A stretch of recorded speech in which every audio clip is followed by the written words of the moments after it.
Hello बच्चों, आज के हमारे इस वीडियो में हम क्लास 9 की चैप्टर नंबर 3 जो कि निर्देशांक ज्यामिति है उससे रिलेटेड कुछ इम्पोर्टेंट नोट्स देखेंगे।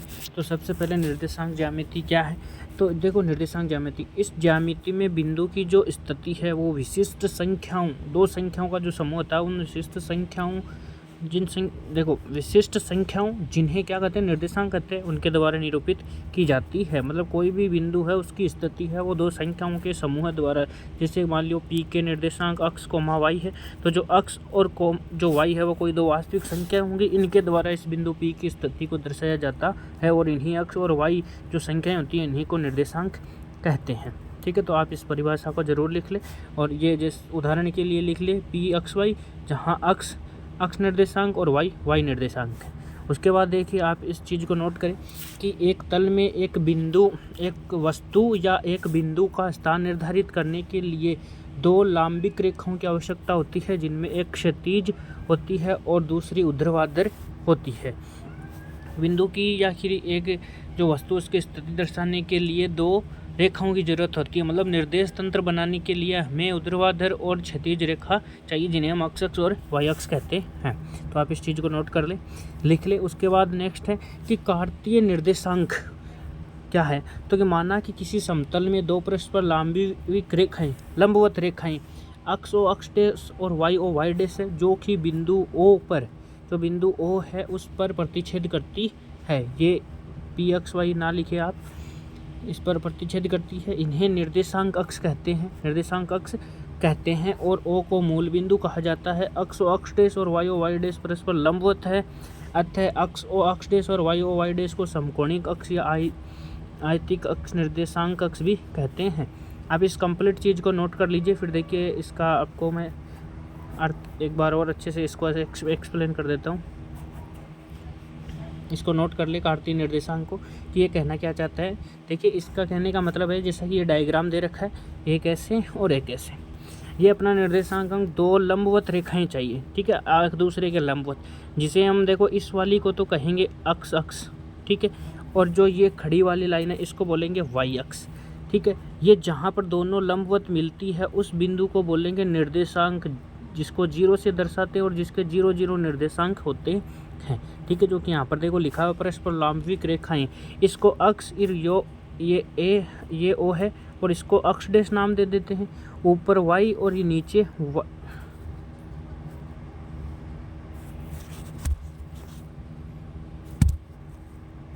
ऊपर वाई और नीचे वाई डेश नाम दे देते हैं। तो इसे वाई ओ वाई डेश रेखा कहते हैं, जैसा कि यहाँ लिखा हुआ है। और ये ओ बिंदु पर दोनों प्रतिच्छेद करती है, यहाँ पर इसे मूल बिंदु कहा जाता है। तो आप इसको अच्छे से नोट कर ले। उसके बाद देखिए, नेक्स्ट पॉइंट हमारा क्या है कि तल को कार्तीय या निर्देशांक तल कहा जाता है और रेखाओं को निर्देशांक अक्ष कहा जाता है। एक समतल में दो परस्पर लंबवत रेखाएं अक्स ओ अक्ष और वाई ओ वाई डेश को क्रमशः अक्स अक्ष और वाई अक्ष कहते हैं। जो अक्स ओ अक्ष डेश है उसे अक्स अक्ष और वाई ओ वाई डेश को, जैसे ये वाली जो रेखा थी ये वाली अक्स ओ अक्ष डेश थी तो इसको अक्स अक्ष बोलेंगे, और ये जो खड़ी वाली लाइन है वाई ओ वाई डेश को वाई अक्ष बोलेंगे। ठीक है, यदि अक्ष परस्पर लंबवत लिए जाए तो उन्हें समकोणिक अक्ष कहा जाता है। अगर ये परस्पर लंबवत रहते तो समकोणिक अक्ष भी कहेंगे, क्योंकि समान कोण रहता है इन दोनों की तरफ। ठीक है, उसके बाद अगला पॉइंट है कि अक्ष अक्ष पर स्थित प्रत्येक बिंदु का वाई निर्देशांक 0 होता है। तो आप इसको याद रखें। फिर है कि वाई अक्ष पर स्थित प्रत्येक बिंदु का निर्देशांक 0 होता है। देखिए कैसे, ये अपना अक्ष अक्ष है और ये वाला वाई अक्ष। अगर यहाँ पर कोई बिंदु होगा तो इस बिंदु की स्थिति अक्ष पे तो कुछ होगी, लेकिन वाई पॉइंट 0 हो जाएगा। कैसे, देखो ये वाली है वाई रेखा, ठीक है, यहाँ पर दोनों 0 होते हैं, तो यहाँ पर अपन इस तरफ ही बढ़ रहे हैं, तो ये तो अक्ष का मान बढ़ रहा है, लेकिन वाई तो यहाँ पर ठहरा हुआ था वो यही है, तो वाई का निर्देशांक 0 हो जाता है। सेम काम यहाँ होता है। इस वाली में अगर अपन इस तरफ बढ़ेंगे तो अक्ष वाई के मान तो बढ़ेंगे, लेकिन अक्ष का मान नहीं बढ़ेगा, इसलिए यहाँ पर वाई का मान तो कुछ होगा, लेकिन अक्ष का निर्देशांक 0 का 0 ही रह जाएगा। तो इस चीज़ को आप ज़रूर नोट कर लें। उसके बाद है कि क्षैतिज रेखा जो अक्ष अक्ष ऊर्ध्वाधर रेखा जो वाई अक्ष कहा जाता है। जो क्षैतिज और ऊर्ध्वाधर पर रेखाएं लेते हैं तो जो अक्ष है उसे क्षैतिज रेखा, मतलब जो टेढ़ी गिरी हुई लाइन होती है ऐसे वाली, इसको बोलते हैं क्षैतिज लाइन, और अक्ष इसका नाम होता है। ऊर्ध्वाधर रेखा को वाई अक्ष, मतलब ये जो खड़ी लाइन होती है इसको ऊर्ध्वाधर लाइन बोलते हैं और ये वाई अक्ष होती है। उसके बाद निर्देशांक अक्ष तल को 4 भागों में बांट देता है जिन्हें चतुर्थांश कहते हैं। तो देखिए ये प्रथम चतुर्थांश होता है, 4 भाग हो गए ना, ये दूसरा चतुर्थांश, ये तीसरा चतुर्थांश और ये चौथा चतुर्थांश। तो इसे 4 चतुर्थांशों में ये बांट देता है। तो आप इस चीज़ को भी जरूर नोट कर लें, इन पॉइंट्स को लिख लें, इंपॉर्टेंट नोट्स रहेंगे। आगे वाला कि अक्षों के प्रतिच्छेद बिंदु को मूल बिंदु। तो देखिए ये दोनों अक्षें जहाँ प्रतिच्छेद कर रही है इस वाले बिंदु पर, इस बिंदु को क्या कहते हैं? मूल बिंदु कहते हैं। वाई अक्ष से किसी बिंदु की दूरी को उसका अक्ष निर्देशांक या भुज कहा जाता है। देखिए वाई अक्ष मतलब ये वाली खड़ी लाइन, इससे दूर, मतलब देखिए इससे किसी बिंदु की दूरी निकाली जाए तो या अगर इस तरफ कोई बिंदु होगा या फिर इस तरफ कोई बिंदु होगा, वही इससे दूर होगा और उसी की दूरी निकाली जाएगी, तो उसी दूरी को उसका अक्ष निर्देशांक। तो देखिए इस तरफ चलेंगे तो अक्ष का निर्देशांक बढ़ेगा या प्रभावित होगा। तो जैसे मान लिया कि यहाँ पर कोई बिंदु है, ठीक है, तो ये इस तरफ बढ़ने पर इसकी अक्ष निर्देशांक निकल कर आता है और जो अक्ष का बिंदु रहेगा वही इससे लंबवत इसकी दूरी होती है, ठीक है। वाई अक्ष से किसी बिंदु की दूरी को अक्ष निर्देशांक या फिर भुज कहा जाता है, अक्ष निर्देशांक को ही भुज कहा जाता है। साथ ही अक्ष से दूरी बिंदु की दूरी को वाई निर्देशांक या फिर कोटि कहा जाता है। देखो यदि एक बिंदु का भुज अक्ष हो और कोटि वाई हो, यहाँ पर वाई है, कोटि वाई हो तो अक्ष और वाई को बिंदु के निर्देशांक कहते हैं। देखिए ये आप भुज और कोटि जरूर याद रखिए। भुज का मतलब होता है अक्ष निर्देशांक, कोटि का मतलब होता है वाई निर्देशांक। आपको बोल दिया जाए कि किसी बिंदु का भुज 5 और कोटि 3 है तो उसके निर्देशांक बताइए, तो उसके निर्देशांक 5,3 हो जाएंगे। तो आप इसे याद रखें, भुज यानी अक्ष निर्देशांक, कोटि यानी वाई निर्देशांक। उसके बाद है कि अक्ष पर एक बिंदु के निर्देशांक x,0 के रूप के होते हैं और वाई अक्ष पर बिंदु के निर्देशांक 0,y के रूप के होते हैं। मूल बिंदु के जो निर्देशांक है वो 0,0 रूप के होते हैं। मूल बिंदु के निर्देशांक 0,0 होते हैं। देखो चतुर्थांश में जो निर्देशांक है उनके चिन्ह कैसे लेने हैं। देखो यदि समतल में किसी बिंदु P के निर्देशांक x और y है तो देखिए यहाँ पर x और y के निर्देशांक जो फर्स्ट चतुर्थांश है उसमें दोनों पक्ष ले सकते हैं। तो देखिए इस निर्देशांक के में अक्ष के इस तरफ अपन बढ़ेंगे तो हमेशा धनात्मक, देखो पॉजिटिव, मतलब हमेशा धनात्मक संख्याएं आएंगी, ठीक है। और वाई अक्ष में इस तरफ बढ़ेंगे तब सारी धनात्मक संख्याएं आएगी, लेकिन इनमें उल्टा तब हो जाता है जब इस तरफ बढ़ते हैं, ठीक है। अक्ष में इस तरफ बढ़ते हैं तो सारी चीज़ें कैसी आती है? ऋणात्मक, नेगेटिव। और वाई अक्ष में इस तरफ नीचे की तरफ बढ़ते हैं तो सारे वाई कैसे आएंगे?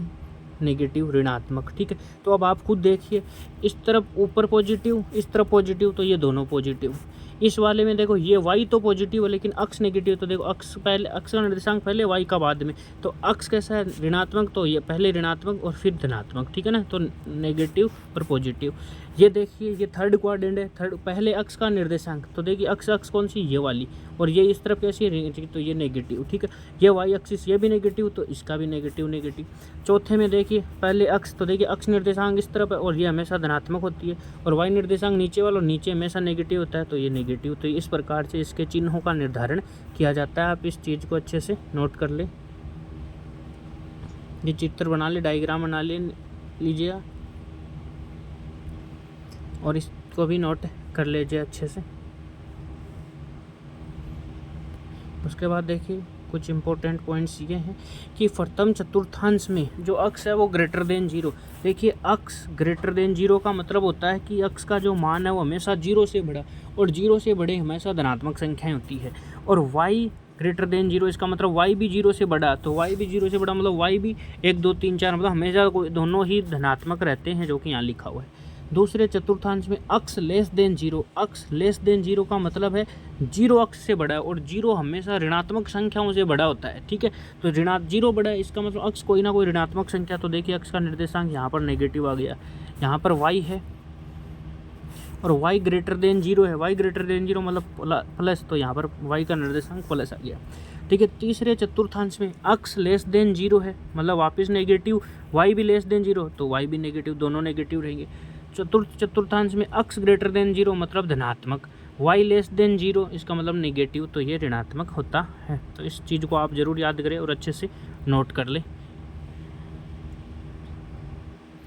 उसके बाद देखो कुछ याद रखने योग्य पॉइंट्स हैं कि किसी बिंदु P के निर्देशांक x और y है तो उसको कैसे लिखेंगे, P ऑफ x, y।